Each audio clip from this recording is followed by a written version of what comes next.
I am coming for you, Roman Reigns. But not at WrestleMania. At WrestleMania 40, I choose you, Roman Reigns. What? After the massive fan outcry on Cody being sidelined in favor of The Rock, it looks like WWE just made the biggest retcon in wrestling history, and we're getting Roman Reigns versus Cody Rhodes for the main event of WrestleMania 40 after all. But with The Rock turning heel, Roman getting little broed by The Rock, and Seth also getting himself involved, this is all starting to become one big mess. So today let's break down 4 ways WWE could book the main event of WrestleMania 40 while also fixing all of the plot holes they just made. The Rock forces himself into the match. Probably the least ideal scenario out of the bunch, but this whole mess all started when The Rock tried to politic his way into the main event spot just for the whole thing to fall apart due to an unexpected amount of fan backlash. And now WWE wants to sweep all of it under the rug, like Cody didn't just willingly give up his spot to The Rock on SmackDown? Continuity wise, it just doesn't make sense. So instead, why not just go all in on this new heel authority persona of The Rock and have him come out on SmackDown one day claiming that he used his influence as a board member to add himself back into the match and turn it into a triple threat.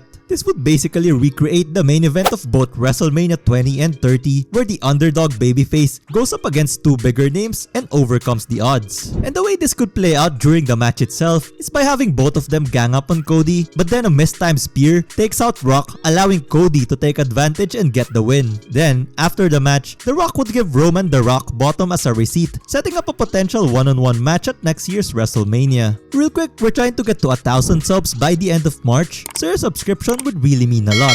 Thank you. The Rock becomes the special guest referee. The next scenario is quite similar, but doesn't involve The Rock having to lace up his boots and wrestle. This time, he would use his influence instead to appoint himself as the special guest referee of the main event. With The Rock seemingly aligning himself with the Bloodline at the press conference in Vegas, many would expect that he'd play bias to Roman during the match. And that is exactly how it should go down at WrestleMania, with The Rock doing fast counts while Roman is doing the pin, or turning a blind eye when the Bloodline interferes. All of those dirty referee shenanigans we've seen before. But much like the first one, Roman would end up doing something dumb to anger the Brahma Bull and end up in the wrong end of a rock bottom, turning Rocky face again and allowing Cody to finish the story. This also leaves the door open for a Rock versus Roman at WrestleMania 41, but with the added benefit of not seeing them wrestle in the ring just yet. Roman pulls a double shift. If the rumors are true and Roman Reigns plans on taking a long hiatus from WWE to make movies in Hollywood soon, then having him be the only man to ever main event both nights of WrestleMania would be the ultimate send-off for the tribal chief. Now, for this to work, Triple H would have to quote-unquote fix the situation like The Rock demanded him to and announce a match between Rock and Roman for the undisputed Universal title as the main event of Night 1, with the winner going on to Night 2 to face Cody Rhodes. The only problem is, both cousins are now on the same side, so a heel versus heel scenario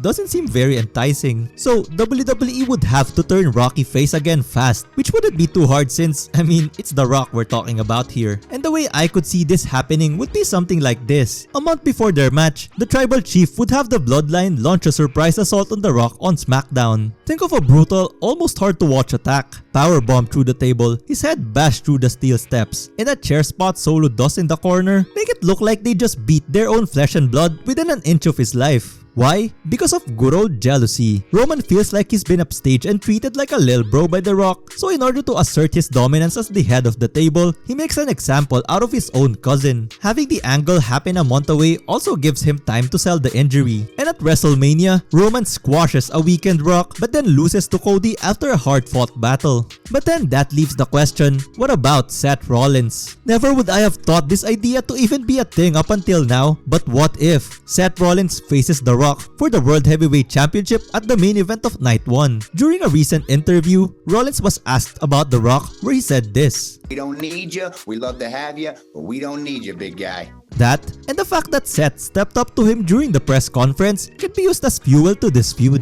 So on Monday Night Raw, The Rock would come out and claim that when he joined as a board member of WWE's parent company TKO, one of the clauses included a title match for WrestleMania 40, but it didn't specify which title, and announces that he's challenging for Seth's title instead. and I would actually have The Rock go on to win the World Heavyweight Championship at Mania to a massive sea of boos. But just when things look bleak, Damian Priest would come out and cash in on The Rock, beating him for the title. This also kickstarts Damian's face turn, which could then further the story of the Judgment Day's implosion. Of course, we wouldn't need any of these scenarios if they just stuck with the plan from the beginning, because as the saying goes, prevention is better than the cure. But what do you guys think? How would you book the main event of WrestleMania 40? Share your thoughts in the comments below. To the next video, peace.